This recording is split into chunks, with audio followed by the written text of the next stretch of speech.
Yeah, so fire. Yeah, so what is this, like Rolando saying, what is this solar idea here? Yeah, from the sun. Take a breath. What do you mean with colors? Looking at Oil.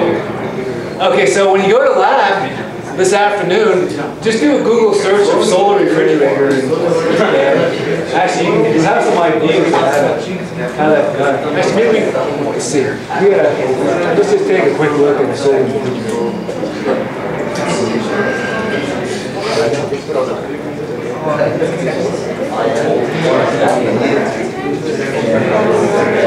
Okay, so we have a solar refrigerator.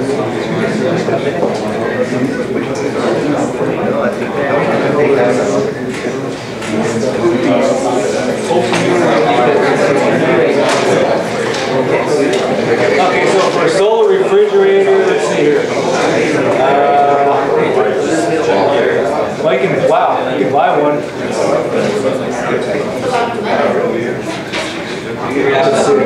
Solar refrigerator, let's see the house number. How a solar refrigerator works. Okay, so this is, well, maybe this isn't really telling us.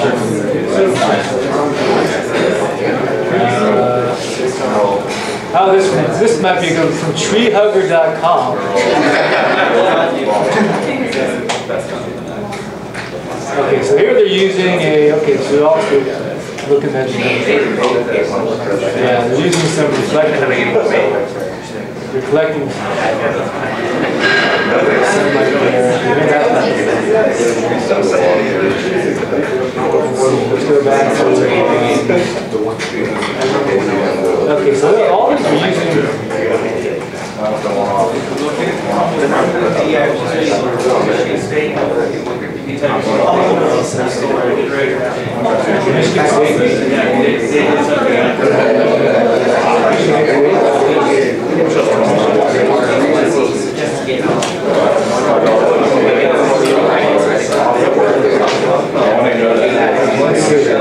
here's one from, oh, so this is the MSU Michigan State University Solar Refrigerators.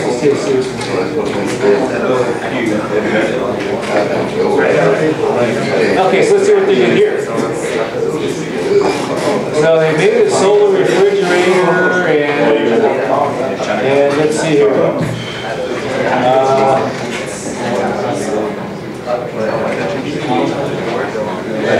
Okay, so the primary goal of refrigeration is to store vaccines at a temperature range of 2 to 8 degrees Celsius. And let's see, so what are they doing here? The absorbent and absorbate pair chosen for this refrigeration are activated carbon and ethanol. So they're using ethanol. I want to see a picture. I don't want to read all this stuff. Look at a picture. No picture. Okay, what am I I'm looking for a picture. Solar refrigerator images? Left column. Let's see. So I got all these pictures there. Let's see.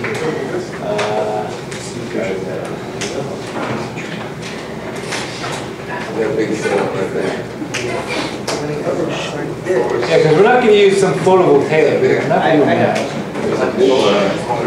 The big one on the corner? Bottom left corner. This one? Or this one? No, that's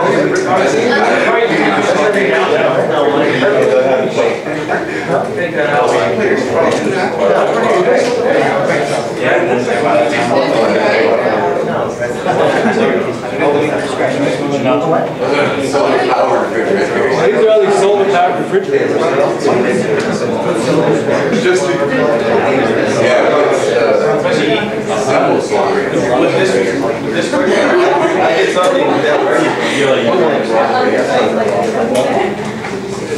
For what work? You know, I found, see, I looked for this, I searched for this at the beginning of the semester. It was so easy to find. Now I'm not finding one.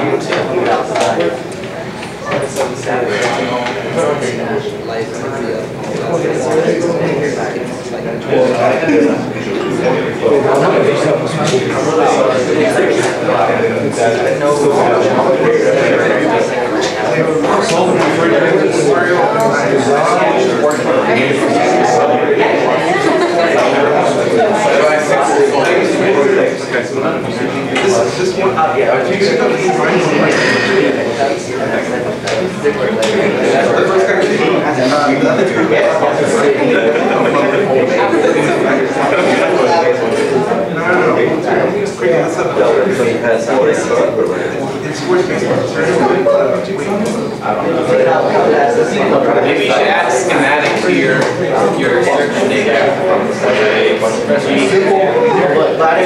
Schematic or something like that, or diagram.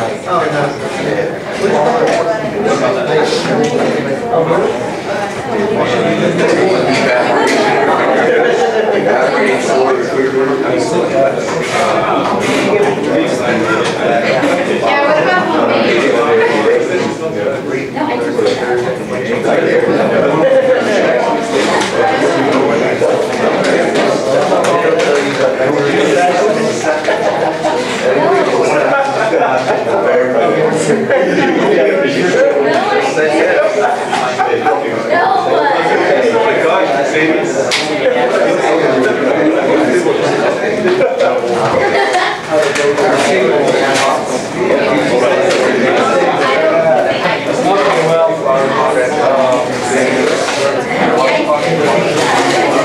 Well, let me just tell you what I found at the beginning of the semester was that what you do is you take, say, some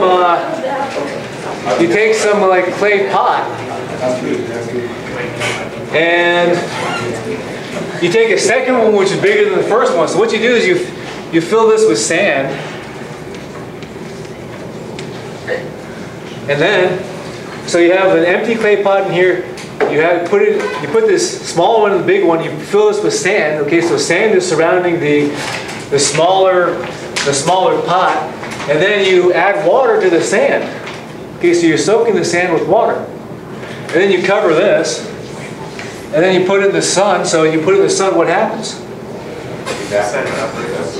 Yeah, so the water evaporates. So as the water evaporates, what happens? Yeah, so as water evaporates, heat will be removed from the air in this inside pot, and that should cool the air inside that smaller pot.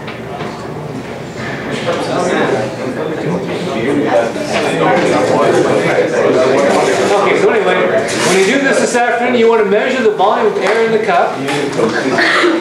You want to measure the temperature drop of the air in the cup, and you want to figure out how much of whatever you're using here is needed to change phase to cool the volume of air in that cup. Okay, so that's going to be part of your design for your solar refrigerator and lab. Okay, so again, you want to figure out the volume of air in the cup, the temperature change or the temperature drop of the air in the cup, and figure out how much blank is needed to cool the blank milliliters of air.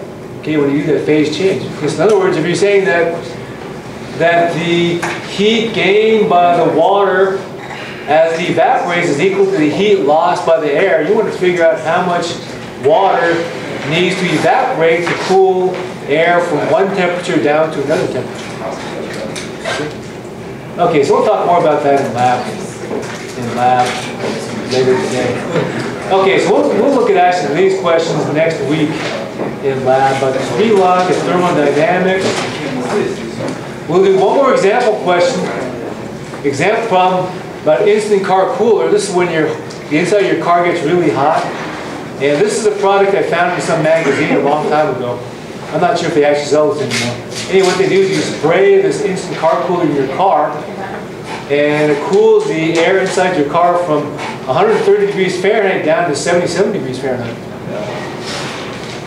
Okay, so just for practice, just to prepare you for your exam next week, let's take your next quiz. So again, practice makes perfect. So since we only have 10 minutes left and it's 2 questions, I'll let you guys work again. And if you wish, if you want to work in a group, turn in 1 set of solutions with the names of each member